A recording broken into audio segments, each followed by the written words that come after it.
Supergirl, Fear the Walking Dead, NCIS Lost. Nope, that's Tammy's. Oh my God, the same thing. And my favorite thing about her next panelist has been on SWAT, Lethal Weapon, Training Day, MacGyver, Agents of S.H.I.E.L.D., Code Black, Black Panther, Brooklyn 911, many others. He also has the distinction of being the panelist, of being the single panelist, single person on this panelist with the most amount of pictures online without his shirt on.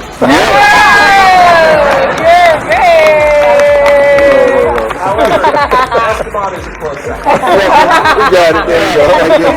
I didn't even Google shirt off. It's just like you just Google their names. And most of the That's awesome. That's awesome. You got paid for that. It's not just theirs. You got paid. Mine are free. They paid for him to be put on there. I shouldn't say our final panelist because we have someone who's missing. But our next panelist is television, film, studio, and more. He's worked in every genre, from sketch comedy, kung fu dramas. Recent credits include Cobra Kai, Stuber, Key and Peele, Agents of S.H.I.E.L.D., Guardians of the Galaxy ride, plus if you ask him privately, he will tell you some very fun stories. Oh, yeah. He's here! He made it! On Netflix, Esteban Cueto down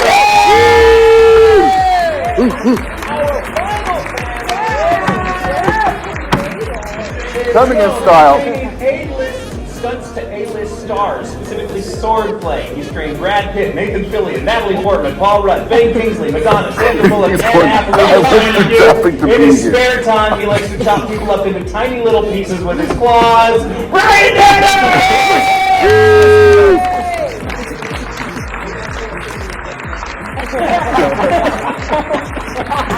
You're always dressed up. It's in my contract. It's part of my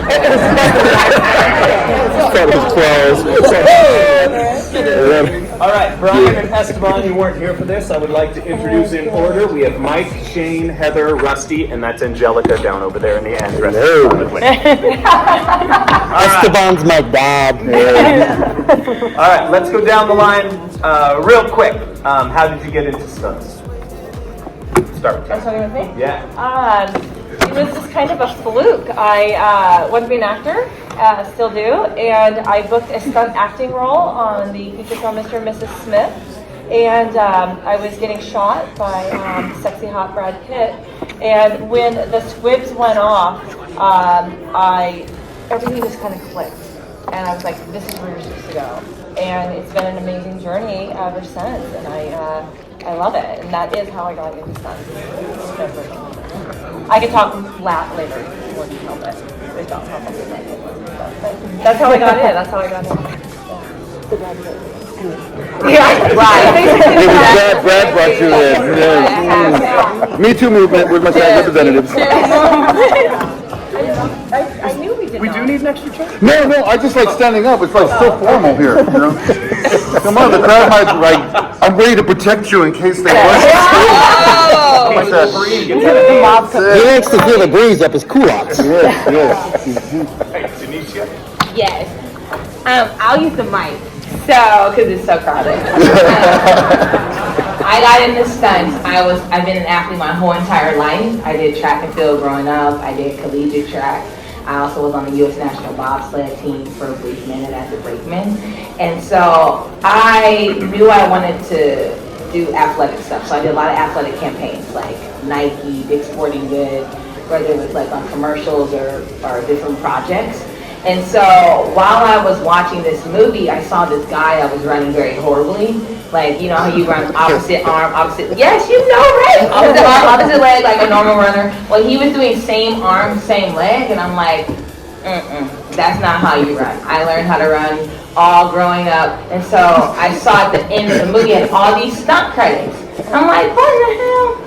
I could be doing this, and I know how to run. So I got into it that way because I was already doing like the acting stuff. I immediately started training at this gym that I miss dearly called White Lotus, and I started doing like I picked up basic tumbling so I can have some air awareness because I feel like it was really important for me to become a student of the sport and know exactly what I'm getting into that I want to do. So I knew that I needed to do some fighting stuff, so I took up Taekwondo because a lot of fights and stunts are like 80% kicks. And so, well, it's a lot of kicks. In Taekwondo, it's 80% kicks. So Yeah, so I got into it that way from my athletic background, and I probably trained almost 2 years before I had my first stunt job, but I was very persistent, and no, does not register to my brain. So yeah, so I just kept going at it, regardless if people want to help me or not. So you went from You're a personal one, I think. you went from White Lotus to Black Panther. Just it. That's what I'm saying. White Lotus just changed its name to Jam. Yeah. You know, that's why it's just blended in. Wong, the whole Wong family's over Yeah. there. So White Jam is weird. White Jam. It didn't work as much. That's Black all it Jam is. doesn't sound good. White Lotus, White Jam. White Jam is just like Barry Manilow songs. For the Jam has joined all movements. So anyway, it's a big change. Janeshia, speaking of music, will the rest of the Supremes be joining you? Or?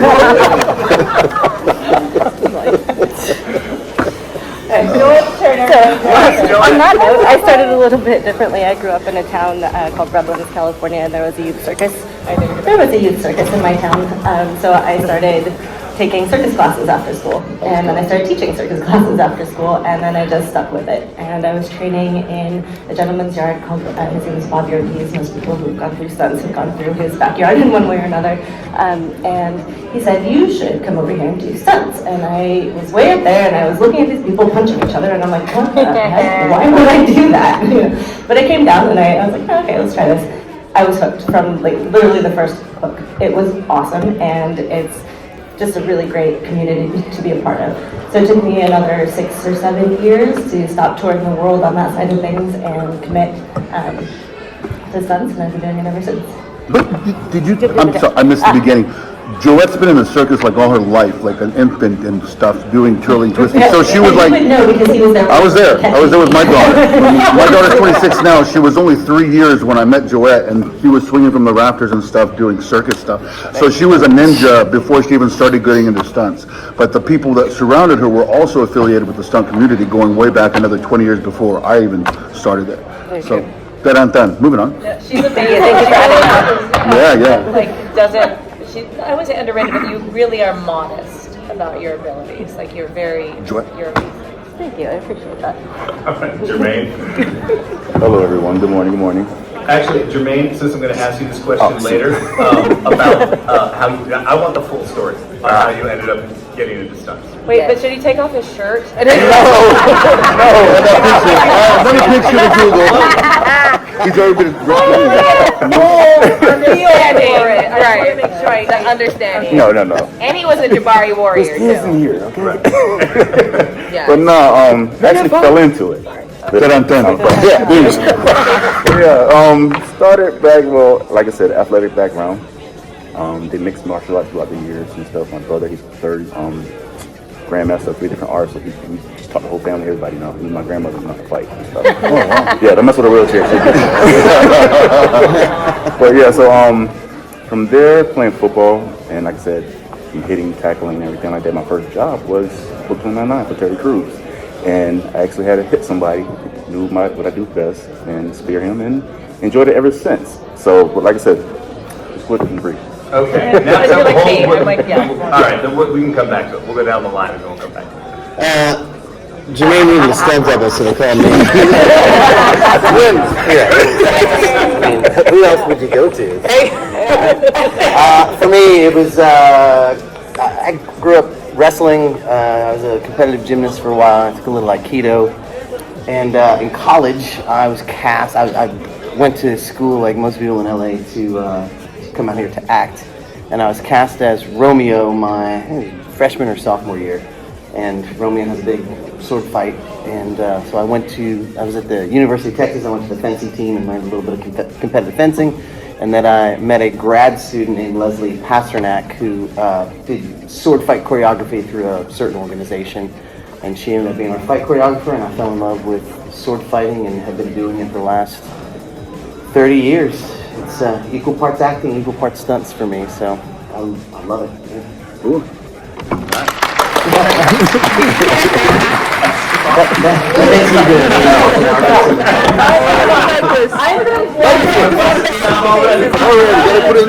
We got the time. I hope Marty.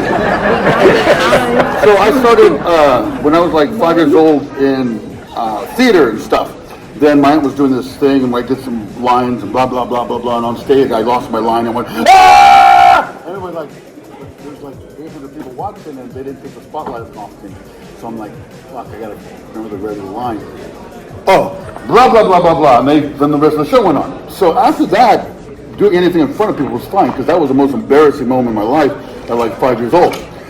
So high school, I went to theater, military. After military, training to kill people, not getting to do it, I was like, why not get paid to pretend at least, you know? So, some of the stuff we have, knee braces to get thrown, hit by a car, or maybe you got to get a really bad jerk through something you hit. It's nice to have these on because you never know when your knee is going to go a certain wrong way.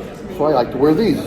When you get thrown through the air, you also usually need to wear one of these underneath your clothing, and then under this you put padding so when you hit whatever you hit, you don't get hurt. What are those called? This is a harness. This is a gator bag that you can wear under the harness while you hit a wall or whatever else, or a car. That's my best friend. Like, Yeah. my gator is my best This is friend. and a lot of times, some people even wear, if they're going to get kicked or something, they'll put it in front. And if you notice, it covers the groin too. Even if you're a woman, you want your groin covered. Maybe you're was born. They can't get it, so it's small. Pieces. That's my other question. I have answers. What's this bag of white powder down here? And it's to get you ready for the show. Girdle for your hips. This is hilarious. Gloves for repelling. Got a flex so you can Working work on out all the way when down you're in here. between sets, pump up. And also, so you can cut and make it real while you're on the show, or say you have to put together a fight sequence or something, and you show your stunt coordinator, what do you think about this? What do you think about that? He says, no, I don't like it. Go start over again. So that's what you kind of carry around with you when you go to the set. This isn't even including if you're going to do a fire burn or a car. Say you're going to be in I can do a car hit with this. I can do my wire work with this. I've been, thrown off of roofs with this. You don't even need this when you usually get an airbag. Airbag, not an airbag, boxes are awesome. You can almost land on your neck, which I've done it, in a movie called Triple X. Vin Diesel hits me in the chest. I go backwards, halfway through a rail, 12 feet behind me. Then I hit, he goes, well, I want you to hit the edge, then fall. So break the rail, hit the edge, then start falling. I'm like, okay. It's like 30 feet up. But what's nice is that when you have boxes, they implode and they slow your descent. So I had like 2 to 3 little stories of boxes that slowed me up. As opposed to if I would have hit a porta pit, I would have snapped my neck because of all my weight. Because I was literally looking at my feet, and then where I just left, upside down, I'm like, wow, I'm so happy it was boxes. This man has done it all. I mean, he's been in the business for a very long time, and as a result, I mean, he's got fans everywhere. Did I sit up then? Set you up. Along those lines, Esteban, how has the industry changed over the years? Oh my gosh. CGI helps a lot. Sometimes it's too much when you see a thing like body doesn't work like that, so motion capture is nice. The last shot in John Wick 3, it was green screen. That was a real body hitting when it goes off the building to the side and then back down. But they did it in pieces with a human being, green screening it, so it looked really good. But you're like, no, we're not. But taking pieces, you put the pieces, make these things together. In Uber, there's a part where Batista runs through a room, runs through off like the 4th floor, jumps out in and takes it right to the floor. So we did it in pieces so they blended it in, but it's me running, going right off the edge and taking it to the floor. But they had a descender on me on the 7th floor. I was going off the 4th floor. But in rehearsals, and I have it, the cameraman burned in because his spool, it burned right through the clutch. So it's like a vehicle. And it was like we were on 2 different lines, and I was on that line earlier. So I always had my helmet on. So you prep before you actually do your stunt. You prep because you can eat it. And the coordinator was on that line at the time, and I was like, "Can that happen to me?" Well, it shouldn't. And we've changed yours out. Well, thank you very much. Right. Especially when they move out the boxes, and now you know you're going to the floor. I think I was going to a 1-incher with a little linoleum over it to make it look like the floor. But it literally was exciting to go over all those times. And like, but after you've seen somebody burn in, and you told me 2 more days of rehearsals. You cannot not do it. When the coordinator just went over and ate it, and he was fine. We had to clear this rail too, because there was a rail, and he hit the rail, and he ate it in there, but it wasn't me. But I had to keep on doing it. So anyways, that's equipment. This is stuff we wear. And I've been in the business for over 20-something years. Got a pension in health. It's good because I've got ripped, torn things all over me. I still need to get fixed. I probably when we got things fixed next year, I'd make like, I wouldn't even have to work next year. If I went and fixed everything was wrong with it. Because you can work on 80% of what you get. So if you have a good quarter, you go on disability, you don't have to pay that back. Think about that next taxes. Brian. Thank you all for coming out, everybody. Next. Brian, who is your favorite person to train? Oh man. Well, different parts of my persona have different answers to that. Okay. I'm gonna say Natalie Portman. How come? Because she's Natalie Portman. I love her. I'm a super nerd, and Nathan Fillion is a big hero of mine. He was a big one for me, just because he'd sort of been someone I had not stalked, but sort of chased for a while. Like, man, I love Firefly. How do I get on that? And never got on it. Like, whatever else he was doing. And then at one point, a mutual friend of all of ours, Paul Anthony Scott, who'd been Nathan's double for decades or years, calls me and says, you got to get down here. And on Castle, we're doing a sword fighting episode for a Halloween special. And Paul pranked me by coming out as Nathan Fillion and nearly got me trampled by a bunch of Nathan's middle-aged female fans. And I went in and it was one of those ones where what I like in training and working through is, your stunt coordinator will oftentimes turn to you. If he or she knows about swords, it's great. If he or she doesn't know about swords, sometimes it's even better because they'll lean on you to really take the actor and establish a relationship with him or her. And with this one, we got to work with the writers, we got to work with the directors. Just because the writers, as educated as they are, sometimes might not know what the proper terminology might be for an audience or what it might be in Italian or versus French or anything like that. So we get to work with them, and then Nathan gets to put his spin on it and what Richard Castle would do at a specific time. And he was just really dedicated. And talking about a man who had that show completely on his own shoulders. So I gained a huge amount of respect. The fun thing was he had done a sword fight on Firefly on an episode called Shindig. And I didn't get on that one, but when I choreographed for Castle, I researched that episode, and I had my personal sword maker copy exactly the sword that he uses as Malcolm Reynolds, and we rotated 3 of those in to the episode, and at the end, Paul walked me over to Nathan, and I gave one of the swords, and he was like, wow, this is really great. I didn't get to steal one from Firefly. So he recognized it. Yeah, it was pretty cool. The best thing about it was afterwards, after the stunts had completed, he came up to me and said, it was a lot of fun training with you, and you kept me safe all day, and I know I wasn't always here all the time, and I had different scenes and everything, but you kept me safe, and that's no small thing. But you are, and then he walked off. You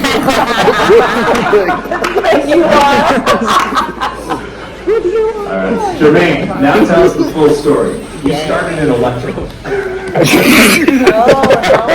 Man, that's some deep Google. Yeah, I know, right? From pictures, from message.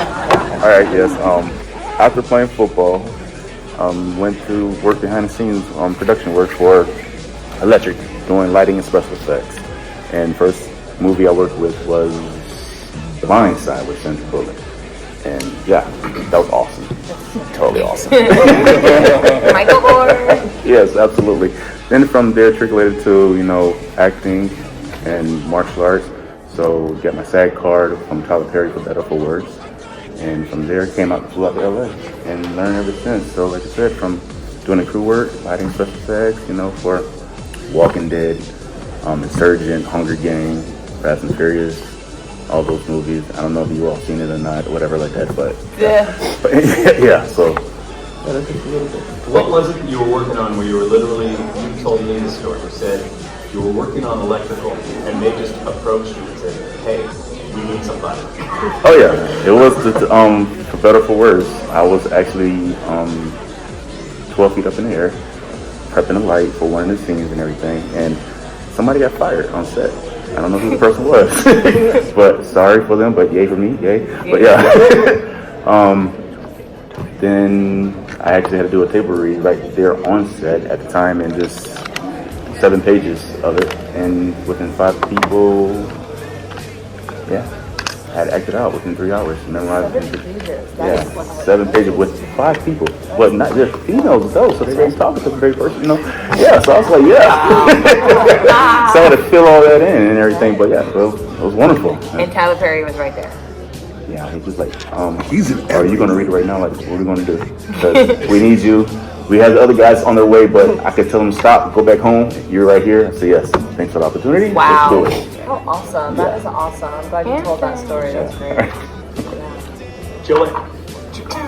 Oh, so Joette, being stunt double for Rebel Wilson. What's the difference in doing stunts comedy-wise versus dramatic-wise? I love working in comedy. There's a different vibe on set. First of all, everybody has they're all throwing their jigs in, and it's fantastic.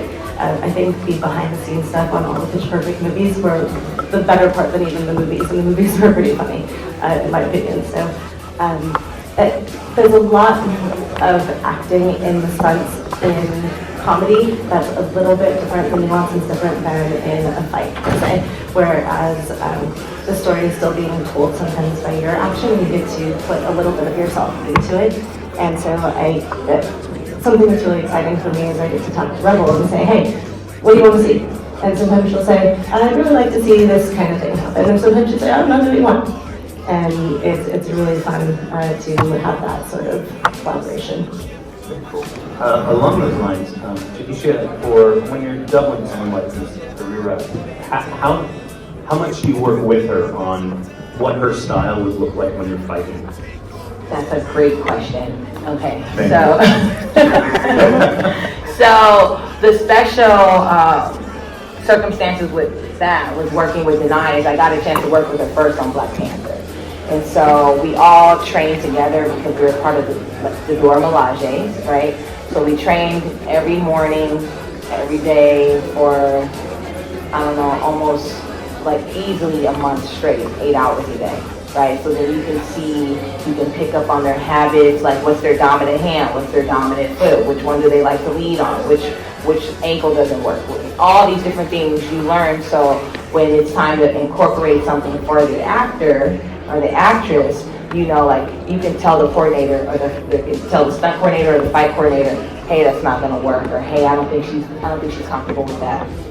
So working with her on Black Panther, I got to really learn all those things and what she liked, what she didn't like. And she was very, she didn't mind expressing the things that worked for her and what didn't work for her. Sometimes people, like Joette said, they'd be like, no, I don't care, or whatever. But she'll be like, no, I don't like that. I want to do like a slasher, or I want to make it really, can we do something really quick or something fancy? Can we do a twirl? We had the bow staffs. So moving over to Avengers and Infinity War, several times she'd be like, hey Keisha, let's go over there. Let's go work. Let's go work on our little fight choreography. Let's go work on our sequence really quick. So we had that relationship that we got to build up, the 5-6 months that we were working on Panther. So I think that helps as well, because sometimes you might not get a chance to work with an actor more than 5 minutes, if that.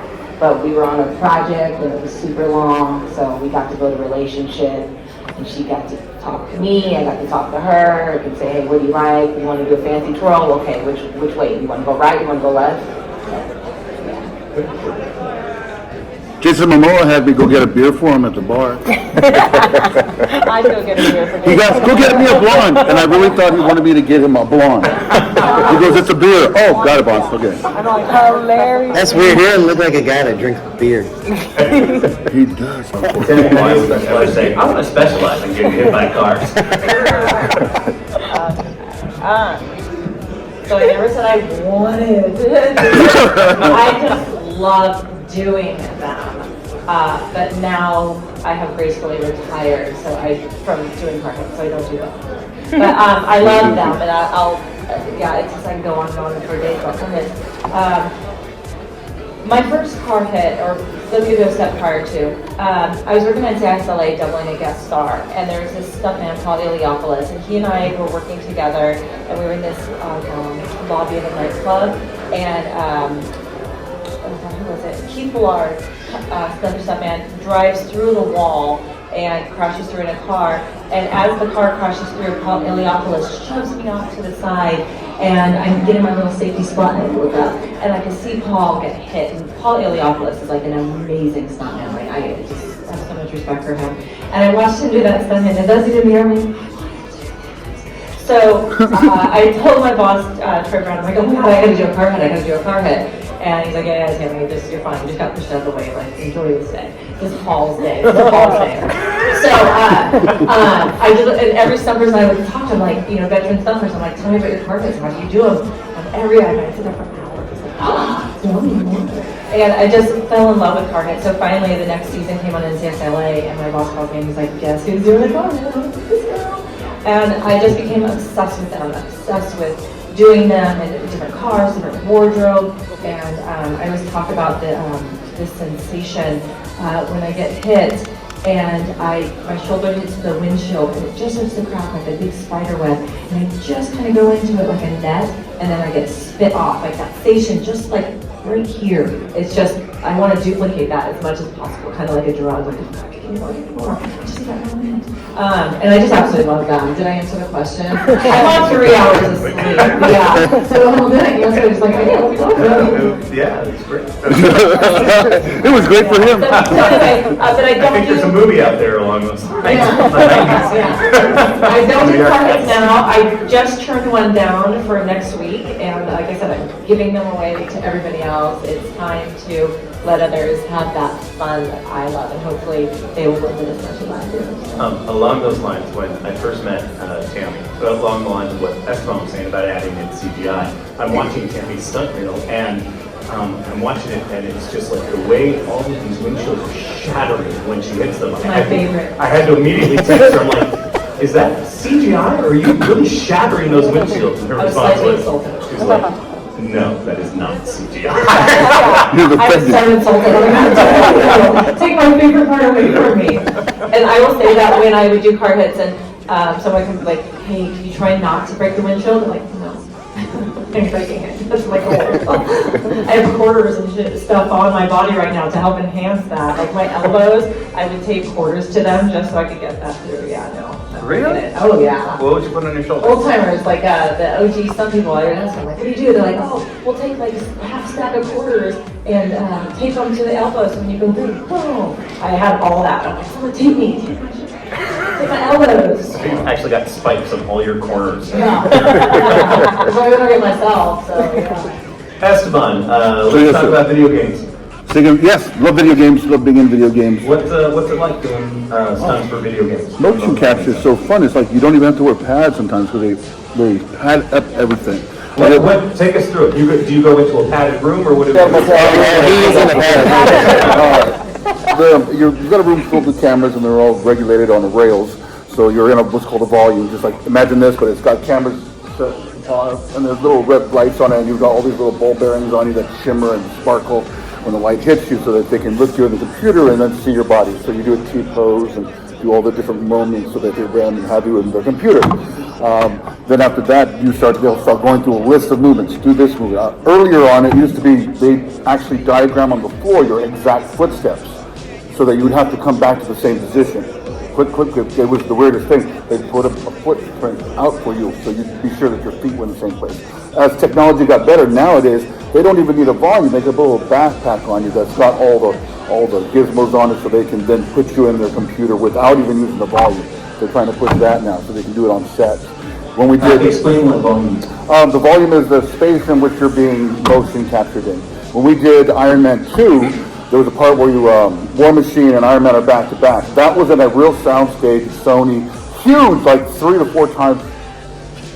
or 5 times as big as this room, and had a rise, so we were actually in a Japanese garden that they would explode and do all this stuff. So we had practical along with our motion capture, and we would use tape that had certain markers on it, and that's how they captured this that way. So they could see, move you around. They would put the character, the drones, because there was about maybe 10 to 15 stuntmen surrounding the 2 doubles who were being Iron Man and War Machine, that one sequence. As opposed to going to a volume, having it done separately so that the actor and stunt and the director could be in the same place. Fast forward to Jungle Book, Now we're not wearing any outfits. We're wearing just the suits.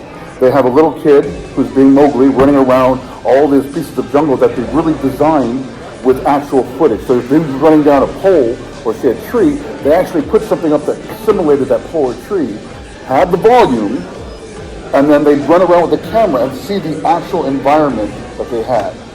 So the technology over the years, over the 20, 30 years, has really changed. So it's really depending on how much you have and how much. We had Favreau directed Jungle Book. So he was there being Christopher Walken as the monkey.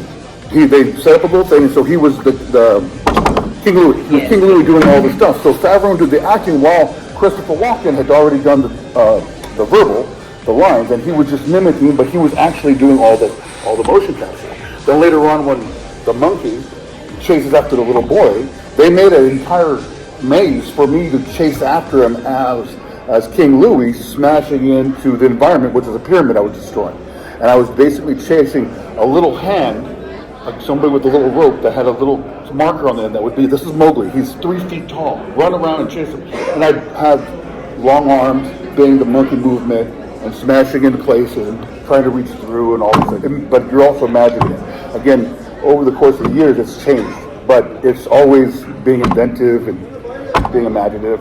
And then put me back in my room. He been in spandex too the whole time. Yes, I'm very spandex, all spandex. Let's all take a moment to think about it. Tighter than this. It's tighter than this. How come you don't have more of those pictures?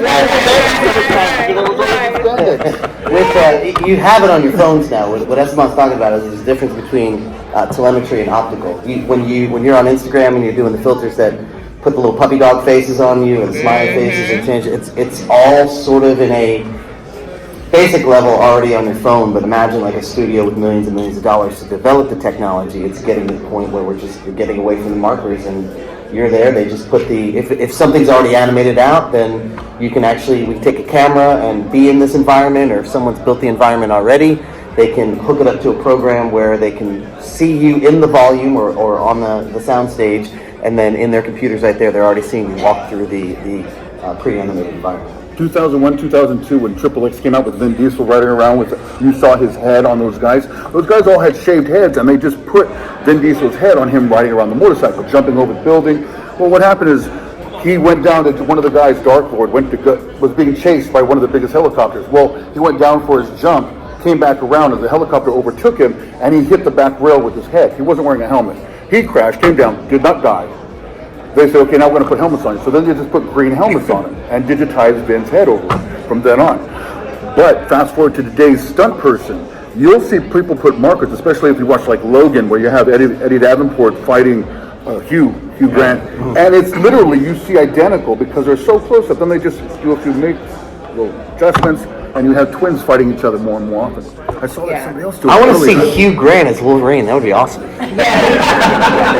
Jackman, sorry, Jackman. I'm not very good. I don't know the names. If I don't work with them, I don't know the names. First of all, welcome my Dora Milajes. Okay, May I say you're adorable. So the facial recognition with the dots is exactly what they had to do for me when I would double deny. She had a head tattoo, but when I wasn't doubling her, I was a regular Dora, and I had a facial tattoo. Well, if you watch the casino scene, she jumps off the set. That was me, but they're able to do that facial recognition. No! You didn't do that. So that's what he's talking about, the facial recognition. Hey, Janeshia, tell me every time, when she did something cool, if she did a really cool kill on someone and hit a pose, just tell me that she looked at them and went, "You just got denied." Just a suggestion. If she has. I'm going to ask you a question, but how to move up. Fair enough.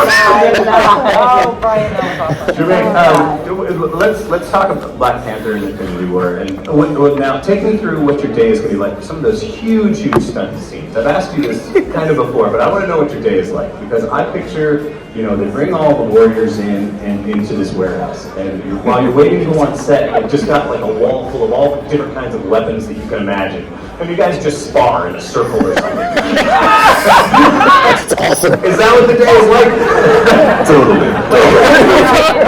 The best man wins. Let's make this a closer. I know, right? Absolutely. But no, as far as Black Panther per se, we were all there for like 4 or 5 months, and we trained. Some were there for 6 months because they were on the door. But yeah, so yeah, I was a Jabari warrior with my skirts. But anyways, we were there for like 4 or 5 months, and we trained for a month doing Vogue staff and everything like that, and also getting familiar with each other because, like I said, prior to doing stunts, it's like a dance to a certain degree. Because you can't just say, oh, go in there, do 2 punches, do a kick, do a flip, and start over again. No, it was nothing like that. It was repetition after repetition. Because, like I said, the main thing is having body control as well as physically fit to actually do the same thing. Because, like I said, if you get fatigued, you can actually hurt the next person. And so, on Black Panther, long days, cold nights, cold days, and everything like that. And we were, like I said, rehearsing and helping one another out, getting the duty done, being such a success that it is. And yeah. Anything else? I have like 5 minutes left. Do you guys actually have any questions you want to ask these guys? I have plenty of questions. We can keep talking, but sometimes, a lot of times, yeah, go for it, Shane. Esteban. Say again, bro? The first video games were Sonic.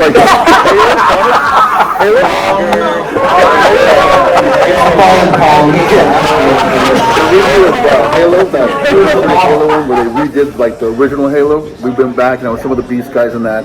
Then they had one. It's weird when you do it, you don't know that sometimes there's stuff that you mocap show up on other things. For instance, I'm doing the Warrior Beast guys where they're going into a ship and they're not Halo guys, they're the bad aliens, but they're all these guys with axes, and they go into the ship and they find out the ship's got taken over by these creatures that are basically undead everything, and they come out. So we're all fighting and we're doing all that, and we shoot this really cool scene.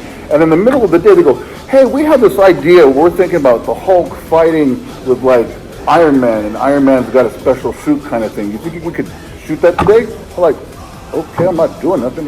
So we do this little previs of a thing and have no idea. And then I go and watch the movie and go, oh shit, that looks exactly what I did.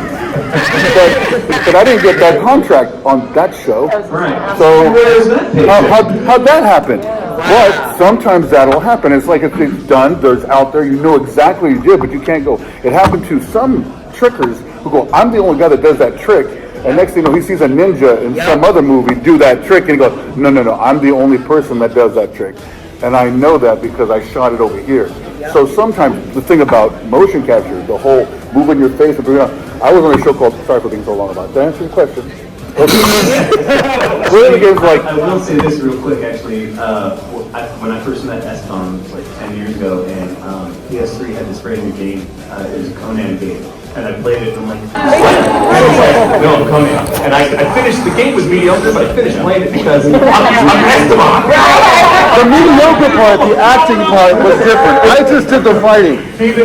But the thing was, because I was ambidextrous, so you had to use everything. So they would give me like all this, do something with this, now do something with this. Like, so now your shield's over here and your hand's over here, so you do this. Now give me this pole, now give me this. Like, yeah. So all day long, I get to do everything I can, and nobody say, well, you shouldn't do that. Your guy should only throw a right hand. That's what happens when I show up on the set. Like, could you just throw a right hand and we're just going to beat you up? Okay. But they gave me all these different things. So the thing about Conan is that he would pick up this or he'd pick up that. He'd just start moving, doing all these different things. So that was a great game to be on. One of the reasons why I love this is because I used to have a game that I would play with Esteban, because Esteban was an Army Ranger. And so I would give him different objects and say, how would you kill me with this? Wow, that's fun. That's so fun. He's very creative. Anyone else have any questions? Rusty? Was there any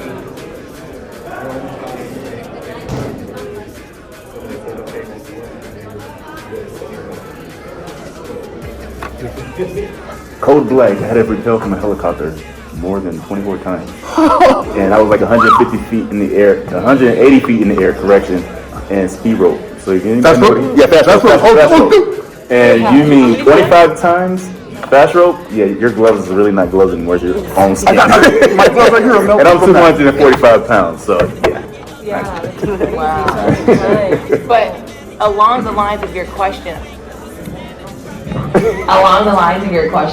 I think it would be a good point to point out, a good part to point out, is that with us as stunt performers, it's very important that we know what we're capable of doing, what we're comfortable in doing, and the honesty behind our skills. So you never want to put yourself in a position where you can't do something and then you tell the coordinator that you can't. Because your life's in danger, your peers are in danger, it's just not a safe space. So yeah, you just really want to be honest about your skills and stuff. And people will tell you, I am not afraid to say no. I will say no in a heartbeat because I would like to have my heartbeat. What was that show Yeah, again? you sound a lot of We need to wrap this up real quick before we go. That's If you took a look at the name of this panel, you may have noticed there was actually a name at the end of the panel. It's called Selling the Hit. Everything we always wanted to know about the stunt industry in memory of Eric Cajiuat. He was a buddy of a lot of ours. He passed away a couple of years ago, so we kind of kept this thing going in his name. And before we wrap up, I always want to finish up with just a little something that we always said. 1 hour panels can seem long to me when I'm sitting there, but when giving a panel, especially with these fine people, the time just doesn't seem long enough. So how about a round of applause for these guys?